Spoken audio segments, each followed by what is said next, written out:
Part 1. The prelude to A Promise.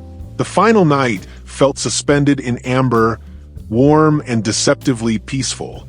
The air in the apartment, thick with the lingering scent of my cologne mixed with her signature sweet jasmine, felt heavy with the weight of unsaid intentions. It was the culmination of 6 months of an exquisite, exhausting charade. We had been talking for quite some time now, a sterile term for the deep, emotional current that ran between us, dating without the official binding title. I was a creature of movement. My career demanded constant travel, a brutal rotation across different states, a life measured in airport security lines and temporary lodging. She, Ilera, was the anchor, staying back home, her life rooted in her art studio and her familiar circle. The geographical separation provided a convenient, non-committal excuse for the arrangement we had. On that night, before I left for the major project that would keep me on the road for months, we held the difficult, necessary conversation one last time. We had to clarify the terms of our separation, a grim piece of bureaucratic negotiation for two hearts that clearly wanted more. We both made it explicitly clear that we weren't going to get into a formal relationship. The agreement was resolute, perhaps even cold. We were just going to be friends. It was a protective lie, a mutual safety net woven from fear of vulnerability and the logistical impossibility of distance. We convinced ourselves it was the right pragmatic choice. I was to do my thing on the road, exploring the lonely freedom that came with my career, and she was to do hers back home. The unspoken agreement was a shield. No titles meant no claims, no expectations, and crucially, no guilt if either of us sought solace elsewhere. I walked out of that apartment with a feeling of sterile peace. The decision was made. The contract was clean. The road ahead was clear, professionally and emotionally. But the hollow echo of the words "just friends" followed me to the airport, a faint, persistent reminder of the truth we had just buried. The dissolution of the line. The first few weeks on the road were a blur of work, exhaustion, and the novelty of new cities. I was immersed in my projects, relying on the demanding schedule to keep my mind off the life I'd left behind. Yet, the communications with Ilera never ceased. We had still been talking, just as we promised, but the conversations were no longer the light, casual check-ins of friends. They were the intense, vulnerable exchanges of two people navigating profound loneliness.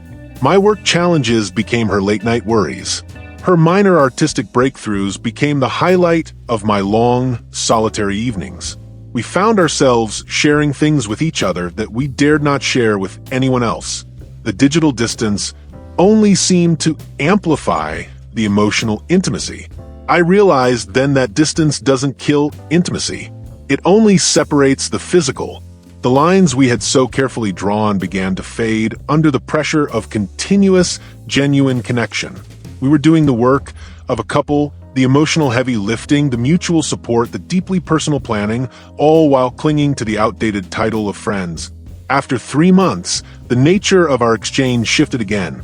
The subtext of our conversations became more dominant than the text. I'd catch myself using possessive language, and she would tease me, yet never truly correct me.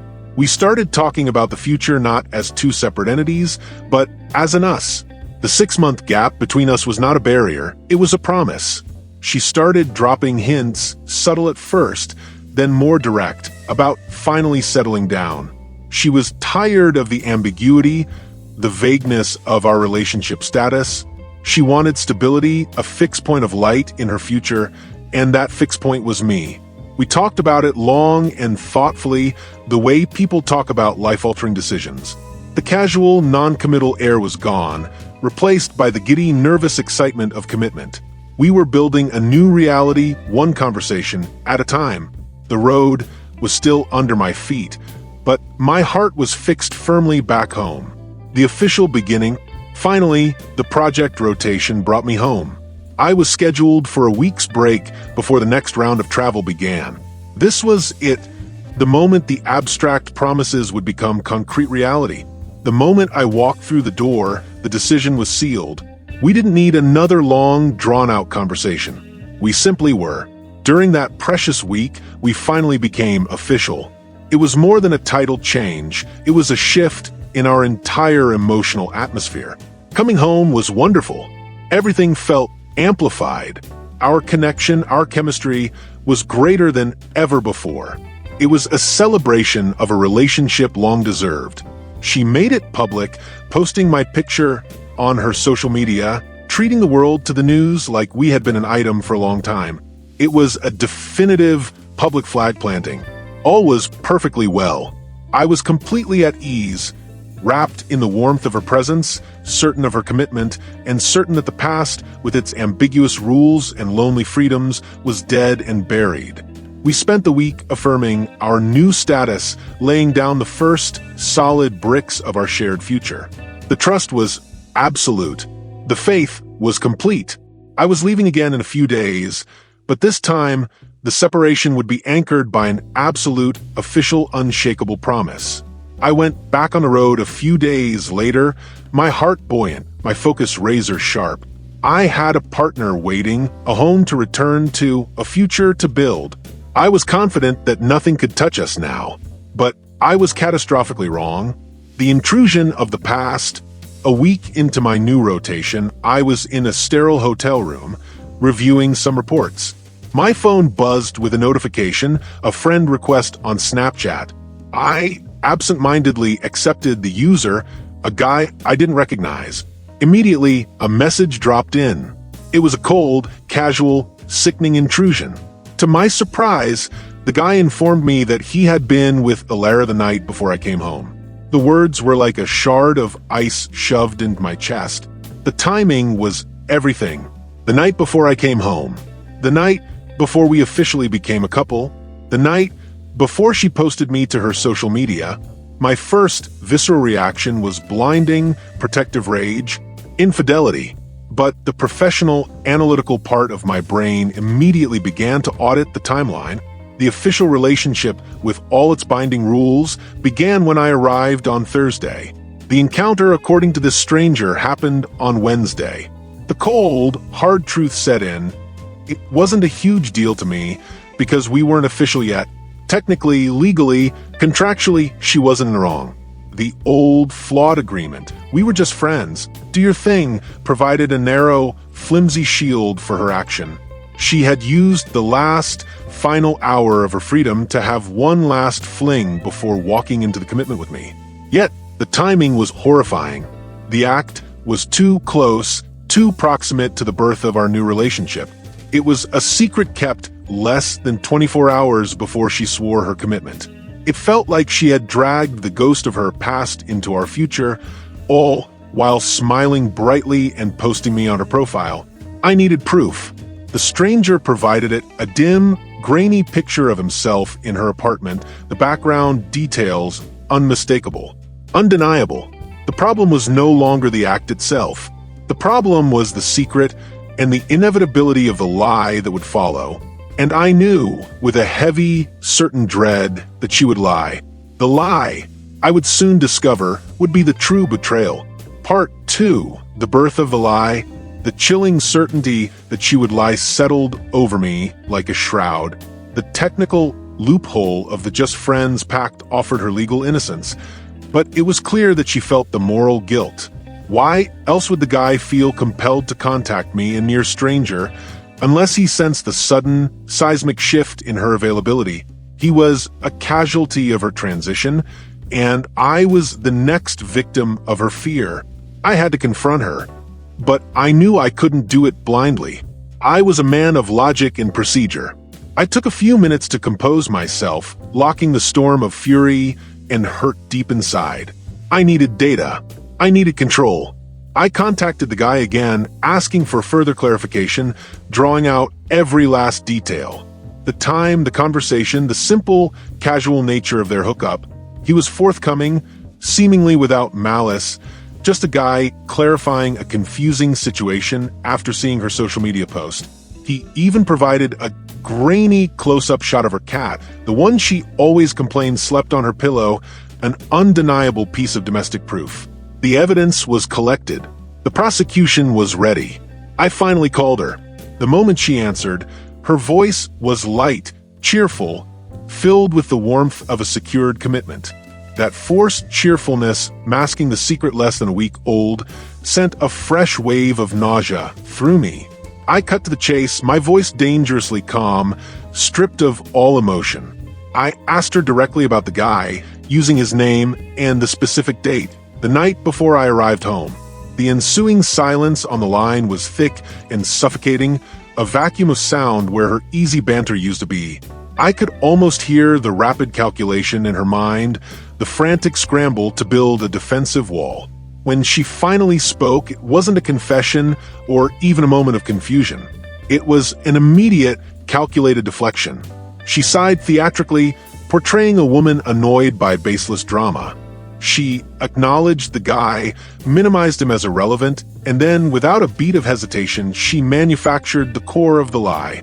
She told me he was there, yes, but it was ages ago. Like 2 weeks ago. Definitely not the night before I came home. 2 weeks ago, she reasoned, we were still, officially, just friends.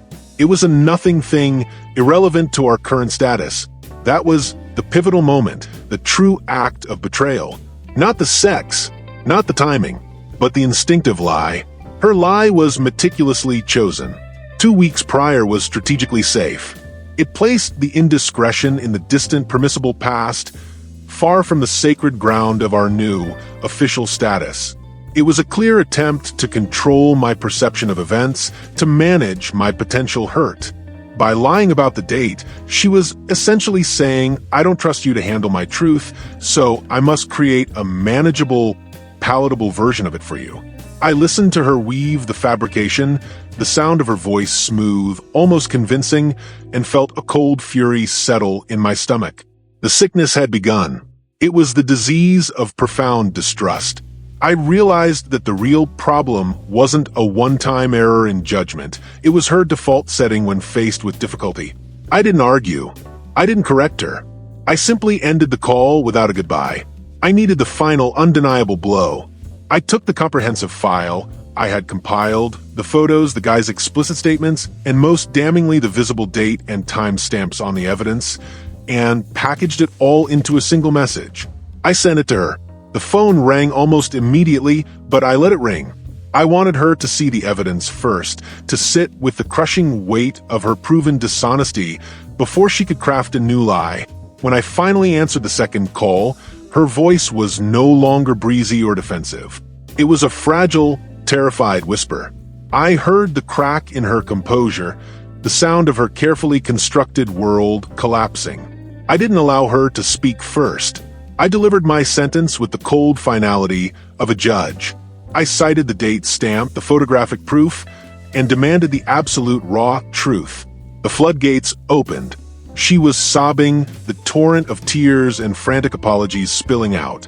She finally confessed that he was indeed there the night before. She admitted that she panicked. She explained that because it was so terrifyingly close to us finally getting together, she was afraid I would misinterpret it, that I would leave.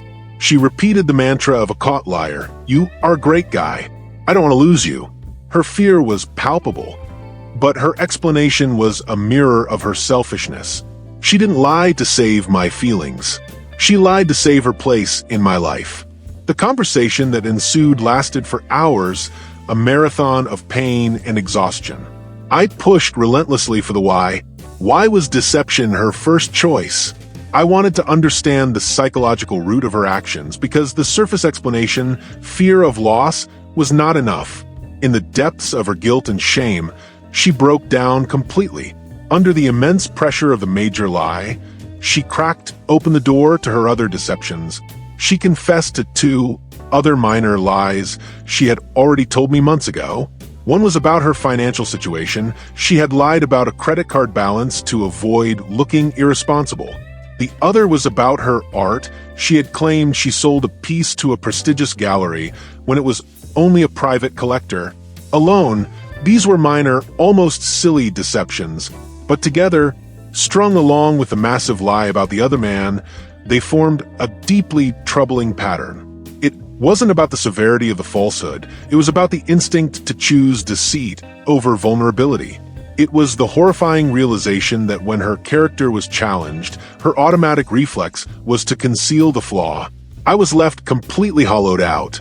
I love this woman, yes, but I had just seen how much effort, how much evidence, and how much emotional force it took to drag even a partial truth out of her. I hated that feeling. The lie was eating at me, eroding the very foundation of my love.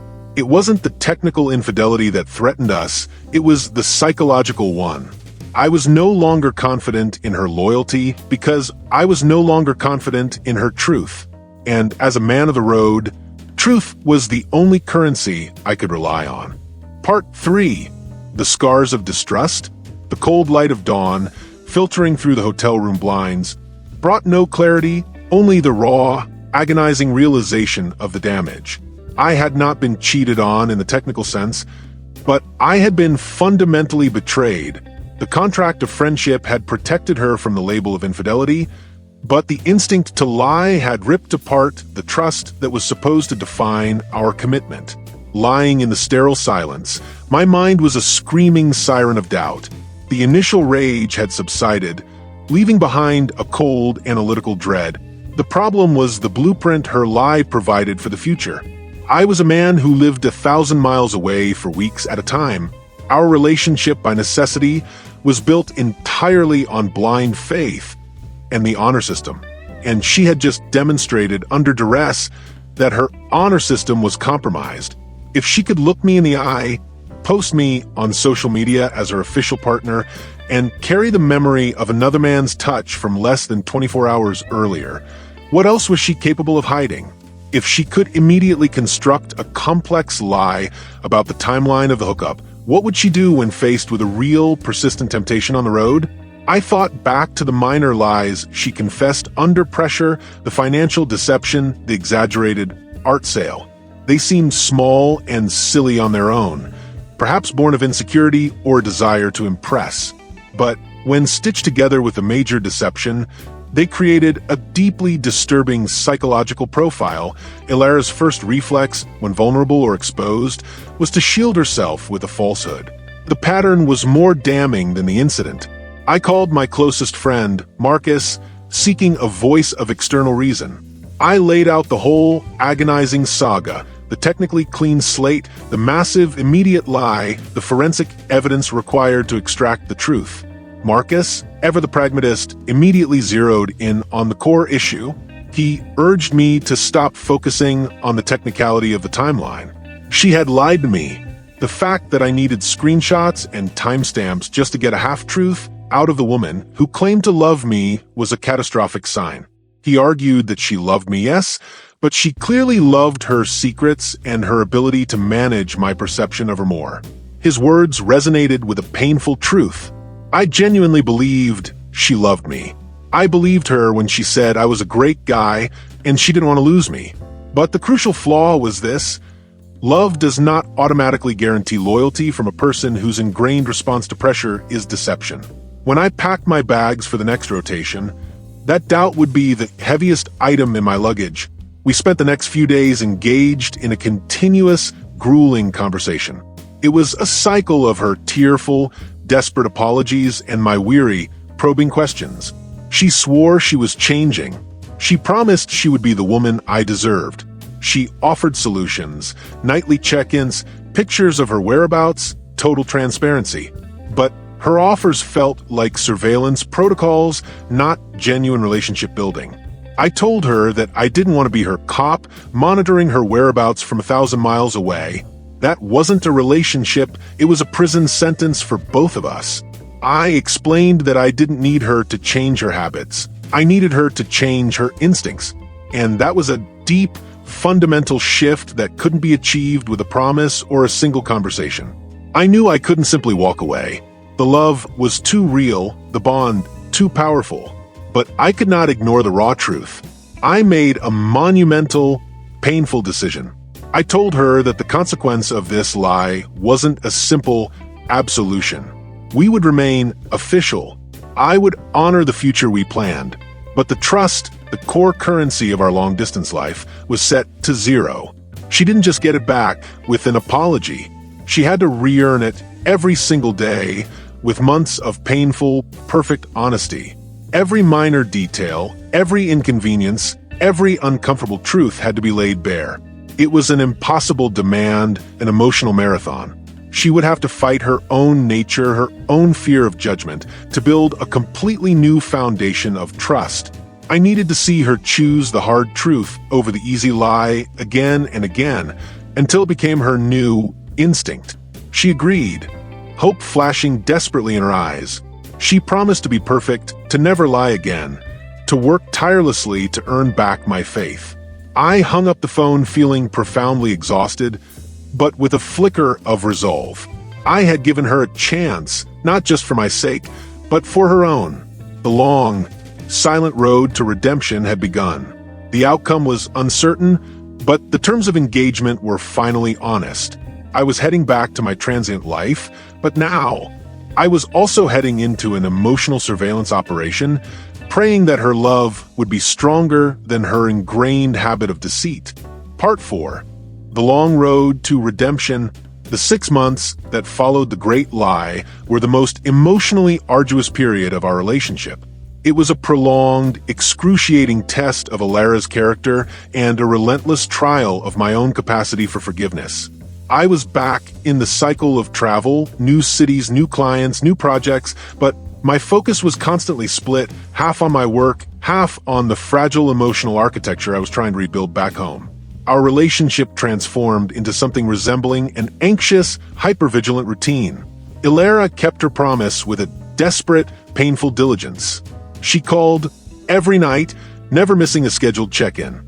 She didn't wait for me to ask where she was. She volunteered information, sending me photos of her art studio, her current project, a mundane image of her friends at a coffee shop, or even the aisle of the grocery store. It was oversharing, a frantic, almost suffocating compensation for the past lie, but it was honest. She was fighting her own nature, one painstakingly documented day at a time. There was one instance when my anxiety spiked to a dangerous level. She missed a scheduled call. My blood ran cold, instantly transporting me back to the dread of the Snapchat notification. The old fear, the certainty that I was being deceived, resurfaced with brutal force. I immediately texted her, demanding to know where she was and if everything was all right. The response arrived 10 minutes later, not defensively, but with immediate, total accountability. She explained that she had been reading in a park, her phone had died, and it was a mistake born of carelessness, not secrecy. Crucially, she didn't just apologize for the missed call. She apologized for the anxiety it had caused me. This was a subtle but profound shift. She was no longer just managing her actions, she was managing the emotional impact of those actions on me. Another critical moment of genuine change came later. She confessed to me a small, completely unrelated lie she had told her own mother about quitting a bad habit. It was a stupid, inconsequential falsehood that had absolutely nothing to do with me or our relationship. Yet, she felt compelled to call me immediately, sharing the tiny moment of moral failure. She explained that she had to tell me because she had promised honesty about everything, even the pointless, ridiculous little deceptions that didn't involve me. I realized then that she was no longer performing for me. She was retraining her own emotional reflexes. The truth was becoming her obligation, her new default. I felt a slow, hesitant flicker of hope, the first sign that the foundation of trust might actually be reformed. She was laying the bricks of a new, stronger character, one confession at a time. The emotional labor for Alara was enormous, but she was doing the painful work of self-reconstruction, the final test of trust. As the 6 months concluded, my final contract ended. I was coming home permanently. The feeling of anticipation was mixed with a deep, lingering tension. I needed one last confirmation before I could completely, irrevocably lay down the shield of my distrust. During my layover at the airport, I called her. I told her I was landing the next afternoon and that this was the very last trip. She was excited, detailing her plans for our arrival. The apartment was spotless, her favorite lasagna was prepared, she had taken the entire week off work. Then I asked the question, the one that had been churning in my gut for half a year. I needed to know that the silence between us was truly empty of secrets. I asked her if, during the entire time I was gone this final rotation, there was anything at all that happened that she hadn't told me. Anything with an old acquaintance, anything that could possibly pop up on my phone and ruin the peace we had worked so hard to achieve. She paused. It was a long silence, but this time it was not the panicked silence of a cornered liar. It was a thoughtful, considered pause. Then, she gave me the raw, uncomfortable truth. She told me that about 2 months prior, the man who had messaged me on Snapchat, Mikey V, had tried to reach out to her on Instagram. He sent a casual message asking how she was doing and mentioning that he missed hanging out. She confessed that her immediate first action was to block him instantly without reply. She handled the situation definitively. But then came the crucial pivot. She admitted that she hadn't told me about it immediately because her old instinct whispered that it would only cause me unnecessary pain, and since she handled it, it was better to conceal it. But she realized that was the old, deceitful Alara talking. The new Liam deserved the whole unedited truth. She told me she had to confess it, even though she feared it might hurt me or revive old doubts. She wanted me to know the complete, messy truth. That was the moment. She didn't confess under pressure or because I had forensic evidence. She confessed because she faced a choice to conceal and actively, deliberately chose to reveal. She faced temptation, or at least the reappearance of a temptation from the past, and conquered it alone, then reported the entire incident to me as an act of absolute transparency. That wasn't a promise of loyalty, it was the embodiment of character. I thanked her, my voice thick with emotion. I told her that this was different from before.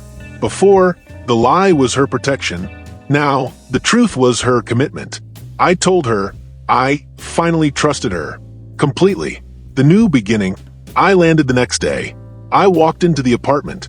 The scent of her perfume and the lasagna was real, tangible, but the atmosphere was lighter, cleaner. The ghost of the lie had finally been exorcised. She stood before me, not with the frantic, excited passion masking a secret, but with a quiet, earned intimacy. I put down my bags, walking straight to her. I didn't rush the kiss. I looked into her eyes, searching and finding only honesty. I pulled her close, the embrace firm, safe, and devoid of the anxious tension that had plagued us for months. I told her that we had built something strong, but we had built it on shifting sand. Now, she had given us a new granite foundation. I acknowledged the difficulty of the change she had undergone. She responded simply, affirming that it was necessary. She explained that she had almost lost me, and in the process, she had finally seen the necessity of losing her dishonest self. She was done with that person. She wanted a real life, with a real love, built on real, unshakable trust. I held her close, feeling the steady rhythm of her true heart. I was no longer looking over my shoulder for ghosts of the past.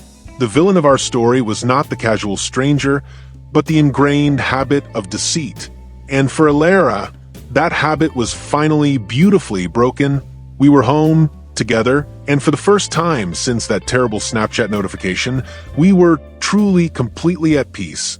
The reward was not just staying together, but transforming into two people capable of a deeper, more enduring honesty.